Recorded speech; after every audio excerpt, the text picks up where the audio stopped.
नमस्कार। कहानी की शुरुआत हुई थी प्रयागराज महाकुंभ से, जहां से एक साधारण सी लड़की मोनालिसा अचानक सोशल मीडिया की सनसनी बन गई थी। लेकिन मामला यही खत्म नहीं होता है। इसी बार फेम को भुनाने के लिए फिल्म डायरेक्टर सनोज मिश्रा ने मोनालिसा को अपनी फिल्म में कास्ट करने का ऐलान कर दिया था। मीडिया में चमकने के बाद अब सनोज मिश्रा फिर से एक बार सुर्खियों में है, लेकिन इस बार एक बेहद ही गंभीर और शर्मनाक आरोप के साथ।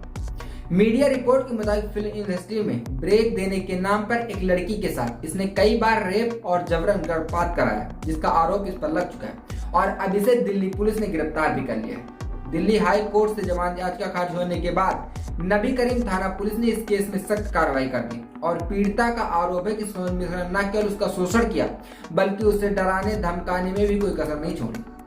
3 बार उसका जबरन गर्भपात कराया और जब उसने विरोध किया तो धमकी दी कि उसकी असली वीडियो और तस्वीरें सोशल मीडिया पर वायरल कर देगा।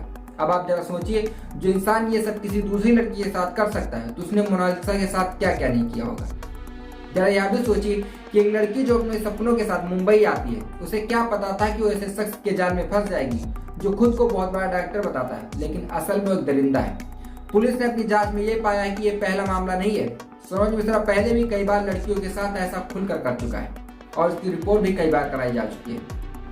अब आते हैं असली खेल पर। राजनीति इस पूरे मामले पर चढ़ गई है। समाजवादी पार्टी ने योगी सरकार को आड़े हाथों लिया है, क्योंकि सनोज मिश्रा अपने आप को मोदी परिवार को बताता है।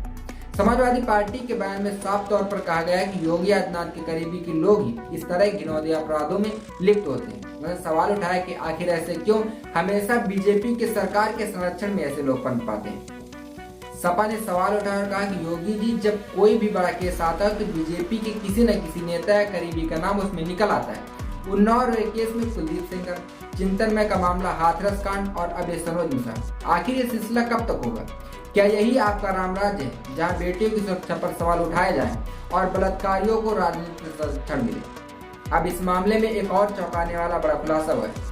कुछ महीने पहले पत्रकार अभिषेक उपाध्याय ने मोनालिसा के मामले में 3 फिल्म डायरेक्टर जितेंद्र नारायण सेंगर, रवि सुधा चौधरी और माही आनंद तीनों का इंटरव्यू लिया, जो सनोज मिश्रा के साथ काम कर चुके हैं। और इन तीनों ने एक ही बात कही थी, सनोज मिश्रा फ्रॉड है, जो काम देने के बदले लड़कियों का यौन शोषण करता है और फिल्म बनाने के नाम पर फाइनेंसर का पैसा लेकर भाग जाता है। अब सवाल उठता है कि आखिर बेचारी मोनालिसा क्या हुआ होगा, उसके सपनों को क्या होगा जो उसे सनोज मिश्रा ने दिखाए थे। क्या आदिवासी हर बार इसी तरह ठगे जाएंगे?